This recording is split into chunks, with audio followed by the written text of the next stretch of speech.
Retour sur le plateau, il est temps à présent de dire les choses telles qu'elles sont. C'est le moment où on pointe du doigt sur ce plateau un fait, n'est-ce pas, qui ne se fait pas de la façon la plus normale. C'est le moment pour nous, n'est-ce pas, de nous exprimer à travers la dénonciation du jour. Pierre Blériot et Niemek, you have the floor.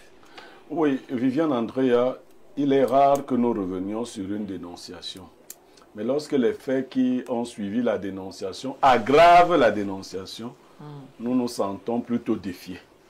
Nous avions déjà dénoncé ici les troubles qui avaient cours au sein de la famille du feu DG de Cantel, David Kotomane. Mais je vous assure, les semaines qui sont passées ont aggravé ces faits. Il faut rappeler rapidement que les enfants de feu DG Kotomane sont lésés dans la succession de leur père du fait d'un mariage bigamique qu'il a contracté pendant qu'il était encore marié à leur maman. La semaine dernière, j'ai reçu des vidéos troublantes, vraiment troublantes. Les enfants ont été brutalisés dans le domicile paternel par des éléments de gendarmerie, notamment la brigade de Nkolnda. J'ai vu des gendarmes scier les serrures d'une maison sans mandat, c'est-à-dire sans présenter un mandat. Les gendarmes menaçant les enfants d'ouvrir le portail, ensuite se servant des scies électriques là, pour ouvrir un domicile. Par la suite, les enfants ont été ramassés et ils ont été amenés à la brigade de Nkolnda, où ils ont passé, je crois, 2 jours. J'ai reçu également des photos de brutalisés. Lorsque l'avocat est allé se plaindre, allé s'enquérir de la situation, on lui a dit qu'ils ont été brutalisés parce qu'ils ont refusé d'ouvrir le domicile et qu'ils ont filmé les gendarmes. Ils ont filmé la scène, c'est pour cela qu'ils sont brutalisés. Nous voulons attirer davantage l'attention du CED, Galax et Toga, parce que j'ai cité nommément la brigade. Les éléments sont là, ils sont factuels, ils sont visibles. Pour la bonne marche de nos institutions, nous n'allons pas diffuser les vidéos. Mais je dis, lorsque vous êtes saisi dans une affaire comme celle-là, surtout que vous êtes de la gendarmerie, faites un travail professionnel. Je ne sais pas s'ils sont motivés par les avoirs de la dame ou autre chose, mais ce que nous avons vu n'est rien de professionnel. Alors, j'en interpelle également à la bonne conscience de toutes les autres personnalités qui regardent cette situation aujourd'hui et peut-être en rient. Vous savez, nous ne savons pas de quoi demain est fait. Moi, je pense que beaucoup d'entre nous, quand nous sommes à des sphères élevées, nous ne voyons pas ce qui peut arriver après nous. J'interpelle l'élite du Sud à régler le problème, à contribuer à régler le problème de la famille Kotomane. Parce que ce nom est en train d'aller dans la boue, les enfants sont dans des situations rocambolesques. Ce qui lui arrive aujourd'hui, après sa mort, pourrait arriver à n'importe qui. Ce n'est pas pour faire peur aux gens. C'est simplement pour nous rendre compte que quand ça va mal chez l'autre, quand les exemples des autres doivent nous enseigner. Vous savez, moi par exemple qui suis polygame, je sais déjà qu'il faut partager mes biens avant ma mort. Et si tu es surpris? Non, je ne serai pas surpris. Le sage n'est pas surpris par sa mort. Tant mieux. Puisque ma mort, je ne l'attends pas loin. Je ne suis pas comme vous qui dites que quand j'aurai 80... Non, moi je l'attends tous les jours. Surtout qu'avec tout ce que je fais là, je ne sais pas. Voilà, donc c'est un peu ça. D'accord, voilà, merci beaucoup Pierre Blériot Niemek, une dénonciation assez forte qu'il est donc question pour nous de mettre en lumière ce matin, un fait qu'il ne faut plus taire. Bien évidemment, sur le plateau, vous avez écouté cette triste histoire. Après, voilà le décès d'un chef de famille. On parle du feu David de Kotomane. On a l'impression que voilà, la famille a brûlé en éclats. Il n'y a plus d'amour, il n'y a plus d'entente. Et voilà, quelle appréciation en fait vous de cette situation, Bernard? D'abord, il faut préciser qu'il s'agit d'une dame qui s'appelle Madame Mfumobita Victorine, qui était donc la concubine de M. Nkotomane. Avec celui-ci, elle a contracté un mariage, un faux mariage, bigamique. Un mariage bigamique. Et donc, du coup, quand M. Nkotomane est décédé, cette femme, qui n'était que la concubine, a fait même basse don sur les avoirs, sur tous les biens du défunt directeur général de Camtel. Alors, ce qui se passe, c'est que les enfants de Nkoteman, ils sont 15, et 2 parmi eux, qui sont d'ailleurs tous des ingénieurs en télécommunications, et il y a un qui travaille à Camtel. Dans la vidéo, c'est bien de le préciser, un des gendarmes dit que la dame en question ira voir madame la DG de Camtel, madame Achidi, pour qu'on licencie ce fils d'Nkoteman là-bas à Camtel. Donc, il y a ça dans les vidéos.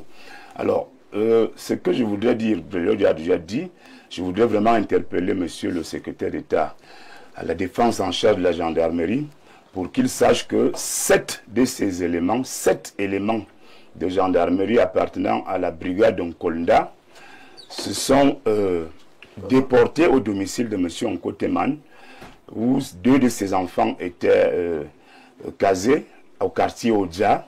Samedi à 16h, ces gens sont arrivés, ces gendarmes, en plein samedi, et ont menti qu'ils étaient propriétaires d'un mandat du procureur de Mfou.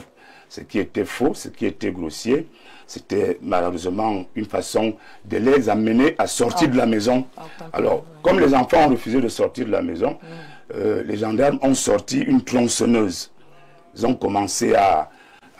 Les gendarmes? Les gendarmes, oui, ils ont sorti une tronçonneuse, ils ont commencé à scier les portes, et les serrures et autres, jusqu'à ce qu'ils sont arrivés à l'intérieur de la résidence. Ils ont pris les 2 enfants, ils les ont sauvagement tapés, tabassés. Ils sont pleins de blessures et autres. Donc, ils ont même eu des certificats médicaux qui attestent de leur invalidité de 7 et 8 jours pour les 2. On les a transportés, excusez pour ma voix, je suis un peu enrhumé, on les a transportés à la brigade de Nkolda, où là-bas, ils ont été véritablement cuisinés, parce qu'on les a amenés de force à faire des aveux au cours d'une audition irrégulière. Donc après ça, ils ont passé la nuit là-bas. C'est un grand-père, leur grand-père qui est venu là-bas, s'est porté garant pour qu'on les libère. Donc ça a été très difficile pour ces 2 enfants qui ont eu un véritable cauchemar. Donc c'était un vrai film d'horreur que la dame Mfumu Bita Victorine a imposé à ses enfants qui ont eu pour seul crime d'être allés s'abriter dans la maison de leur feu père. Donc moi je pense que cette affaire-là, le secteur d'État, à la défense en charge de la gendarmerie, doit se saisir de ce dossier et punir vraiment sévèrement ces 7 gendarmes qui ont véritablement traumatisé, terrorisé ces 2 enfants qui n'en demandaient pas plus. D'accord, merci beaucoup pour votre appréciation. Madame Ganjo, alors comment est-ce que vous analysez cette dénonciation du jour? En fait, quand je pense qu'un gendarme part chez quelqu'un samedi déjà, c'est pas clair, et sans un mandat d'arrêt. Ça veut dire qu'il y a des choses plus compliquées qu'on ne comprend pas. Mais je suis content qu'on appelle l'attention du secrétaire général. Secrétaire d'État. Secrétaire d'État, merci beaucoup. Pour se rassurer que cette fête soit regardée plus près, pour voir ce qui ne va pas. Et vraiment, je me sens mal pour ces 2 enfants qui souffrent pour une cause qui devait être corrigée, comme était la sagesse tout à l'heure. S'il avait pris la peine de partager ses biens bien avant sa mort, on n'aurait pas cette situation-là. C'est malheureux. D'accord, c'est assez triste quand même, hein, souffrir doublement, souffrir de la perte du papa, souffrir encore des maltraitances, on se sent encore plus seul, on se sent encore plus triste, Monsieur Bissoron. La tristesse vient déjà du fait que l'État, une fois, est mis au banc des accusés. Parce que je ne sais pas comment on peut comprendre, l'aîné Pierre Bléreux parlait tout à l'heure de bigamie, dans un état où on devrait avoir une informatisation du système dans le bureau des états civils, le BUNEC, afin qu'on ne puisse jamais avoir ou bien parvenir à faire 2 documents sur la base de l'impossibilité de le faire. Parce que on a par exemple, il est polygame, ça c'est possible d'avoir un acte d'état civil. Pourtant, celui qui a signé la monogamie, si le système était informatisé, on ne pourrait jamais arriver à avoir cette situation de bigamie ou bien de deux actes signés. Ça, c'est quand même bizarre. Mais au-delà de ça, puisque c'est déjà posé, il est important d'interroger aussi la célérité ou bien la responsabilité des organes en charge de l'encadrement des personnes vulnérables. Parce que lorsque un cadre de l'État vient à ne plus être, à nous laisser à décéder, je pense qu'il devrait avoir un service qui est chargé, ne serait-ce que d'auditer même déjà ses acquis, ses avoirs. Question de savoir si l'État n'a pas été mis en difficulté pendant son exercice et dégager ses biens, les encadrer par un règlement. C'est ce que dit la loi après le décès du papa, en principe. Bon, si c'est ce que dit la loi et que la loi ne le fasse pas, c'est aussi un problème, en plus des problèmes que je dénonce. En dehors de cela, on devait donc arriver dans une situation où ces enfants devaient être, même en absence de testament aîné, on pouvait les encadrer, qu'ils soient mineurs ou pas, par ces textes. Là, la loi parle bien de la succession qui est bien encadrée. On ne devait plus être dans une situation où une femme venue de nulle part puisse, par des trafics d'influence, du népotisme, parvenir à débarquer toute une gendarmerie, je m'en tiens à vos informations, à débarquer toute une gendarmerie dans un domicile privé. C'est quand même outrant, c'est quand même sauvage, et nous appelons une fois de plus à la conscience citoyenne. Parce que 2025, c'est aujourd'hui. Vraiment, nous devons nous lasser de ces pratiques, et ces pratiques doivent aussi nous interpeller au plus haut niveau, afin que nous puissions nous exprimer en octobre et balayer ces imposteurs. Parce que cette dame, je crois qu'elle n'est pas un membre du gouvernement, mais je suis surmise qu'elle utilise ces puissants du régime Biya pour mettre en difficulté les pauvres orphelins. Alors Pierre Blériot-Niémé, au vu de la gravité des faits, j'ai envie de m'interroger, de me poser la question, celle de savoir si nous assistons une fois de plus à un abus de pouvoir. La loi est-elle piétinée? Bien évidemment. Sans mandat, vous n'accédez pas dans un domicile privé. Et là, il faut encore, pour exercer le type de violence qu'ils ont exercé, vous savez, la chance que les enfants ont eue, et les gendarmes ne l'ont pas compris. Je crois que par la suite, ils ont essayé de faire effacer les vidéos. Les enfants ont lancé un direct. Oui. Vous comprenez? Et les gendarmes n'ont pas compris que le direct ne s'efface pas en prenant le téléphone. Ils ont lancé un direct. Donc, ils vivaient la scène en direct. Qui était enregistré par leurs frères et sœurs. Oui. Non, mais déjà, quand c'est en direct sur Facebook, vous savez... Tout le monde a accès, tout le monde a. Samedi 16h, vous arrivez... La vidéo ne montre pas les gendarmes présentant un mandat. On ne dit pas de bouche qu'on a un mandat. Ok? Vous présentez votre mandat à la personne. Et la personne se doit d'obéir. Le mandat n'est pas dans votre poche et vous dites le mandat est ouvre d'abord. Bon, si tu n'ouvres pas, je vais casser. Ça interpelle toutes les autres brigades et tous les autres enquêteurs qui peuvent recevoir des personnes et peut-être recevoir de l'argent de corruption. Allez faire ceci. Le Cameroun n'est plus à ce niveau. Et je suis sûr, très sûr, que le CED va frapper fort. Tout à fait, il faut qu'il frappe.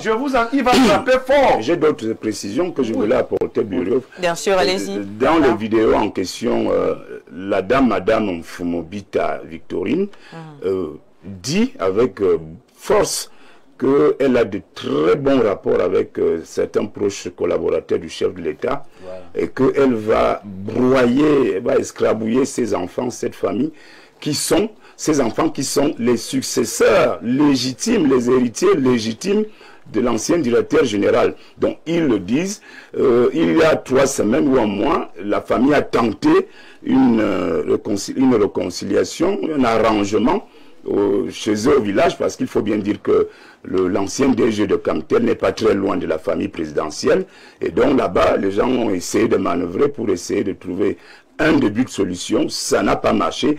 Au contraire, de très hautes personnalités proches du chef de l'État ont menacé ces enfants en leur disant que si vous n'allez pas vous calmer, nous allons vous effacer. Donc ces enfants sont vraiment dans un dilemme, dans une situation qui n'est pas confortable.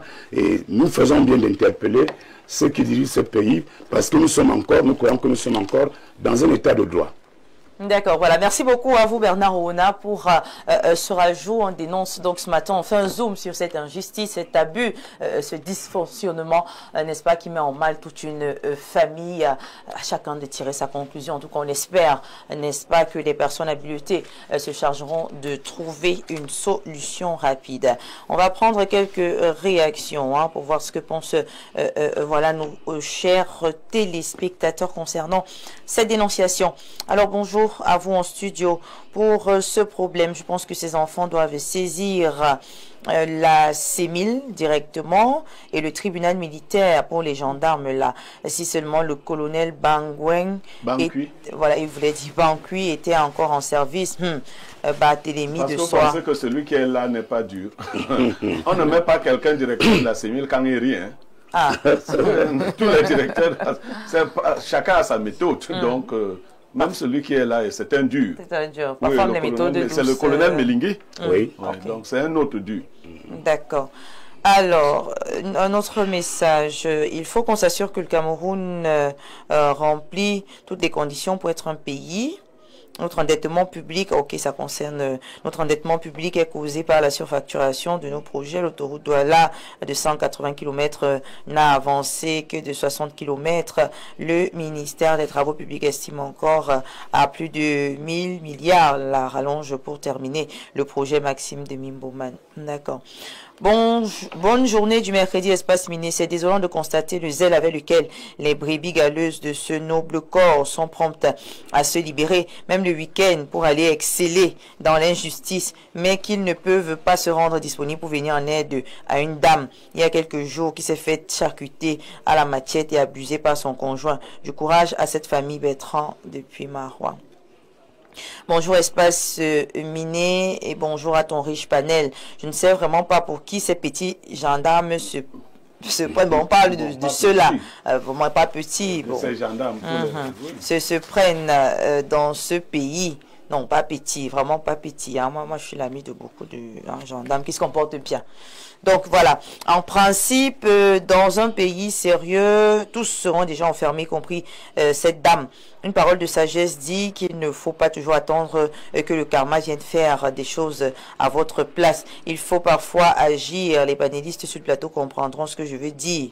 J'interpelle ici une fois de plus, c'est ce qui voulait dire mon potentiel candidat 2032 à se mettre au travail pour que les comportements pareils dans notre société soient complètement éradiqués. Merci, bonne suite d'émission. C'est qui le candidat de 2032? Il allait poser la même question que le candidat de 2032. Ah bon? Il ne s'en cache plus. Il ne s'en cache plus. D'accord. Je ne m'en cache plus. Bonjour à l'étincelante et magnifique. Voilà, merci, c'est gentil. Bonjour Viviane, Andrea, mes salutations à tout votre panel. La TISA en question ne se respecte pas et ne respecte pas non plus son ancien show de regretter mémoire en traitant ainsi sa progéniture dans de tels tourments. On comprend bien l'intérêt qui était le sien dans une telle relation. Je m'offusque par la même occasion de l'attitude des gendarmes qui se sont précipités, motivés très clairement par le Tchoko. Il faut que ça cesse dans ce pays. Bonne suite d'émission à vous, Alain Bahanan. Je vous regarde au bureau avec mes collègues. Dans quel bureau? En tout cas, merci. Bonjour à vous. Ces enfants, quand cette femme...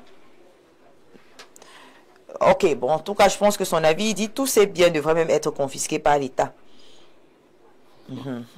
Aline Essos, elle estime que c'est certainement de l'argent, voilà. Ok.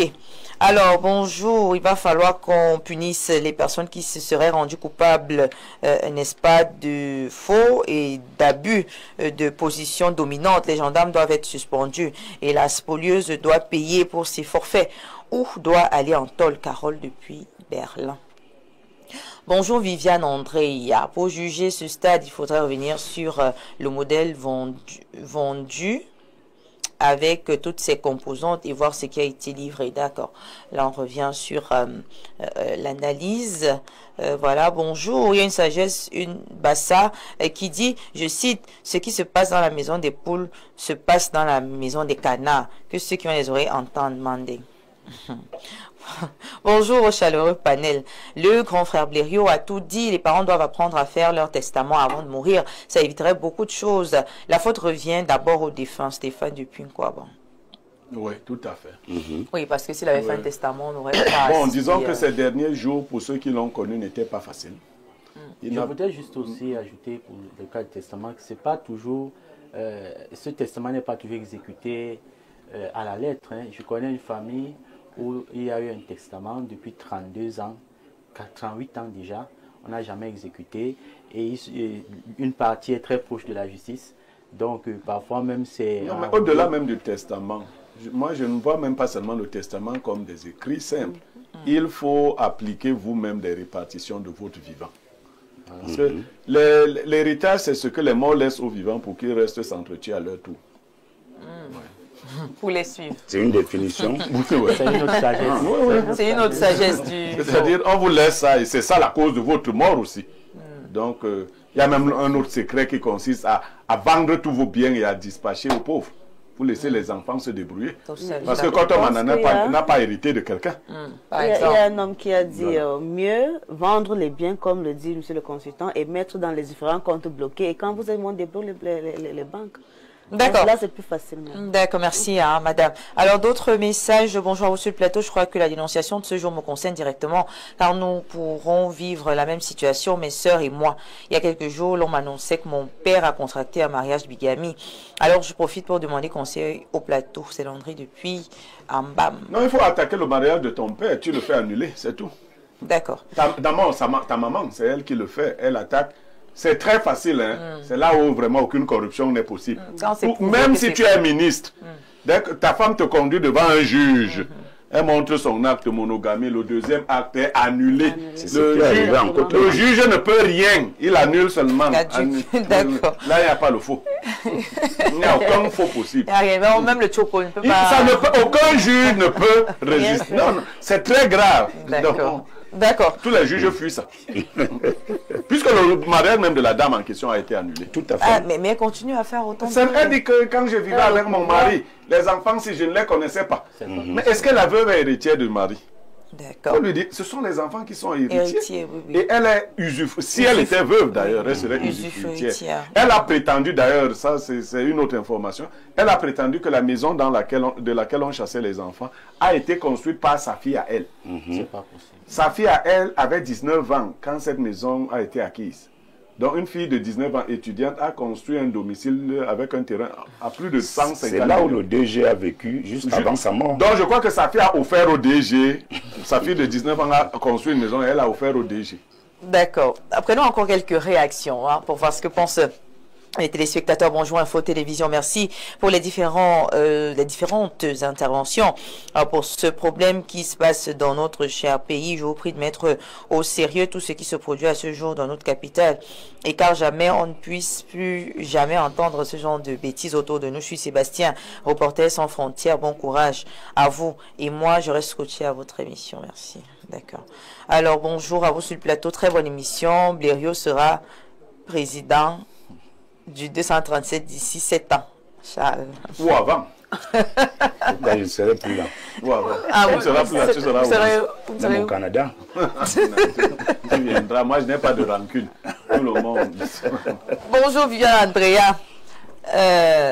Voilà, merci, très heureuse de voir la magnifique et merci beaucoup, déjà lu ce message. Alors bonjour le panel, nul au-dessus de la loi. Ces gendarmes, voilà, doivent être mis aux arrêts. Gérard depuis Touboro. Alors, prenons quelques messages par ici. Bonjour Viviane Andrea, j'aimerais savoir si vous avez des liens de parenté avec monsieur Blériot Nyemek.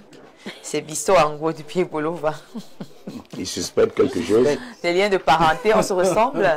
Oui, non, alors, je suis un sosie du père de Viviane. La vérité, voilà. Je ressemble beaucoup à son feu père. C'est la vérité, hein. Voilà. C'est sérieux. Voilà. Un dernier message. Bonjour, Espace Miné Étienne de Marois. J'ai suivi votre débat et je pense que ces gendarmes doivent être suspendus pour un temps car ils ont abusé de leur pouvoir. Alors, voilà, je vais prendre ce message comme un bonjour à vous. J'aimerais que la même réaction se fasse au nord-ouest et au sud-ouest. C'est là-bas qu'on doit mettre fin au désordre et non sur les innocents, la Maro, depuis Douala. Voilà. Merci beaucoup à tous pour votre participation. On va refermer la partie consacrée à la dénonciation du jour pour nous intéresser à l'instant de l'analyse à travers notre thématique centrée sur la diaspora. Mais avant, faisons un coucou à nos partenaires à travers la page publicitaire. On se retrouve juste après.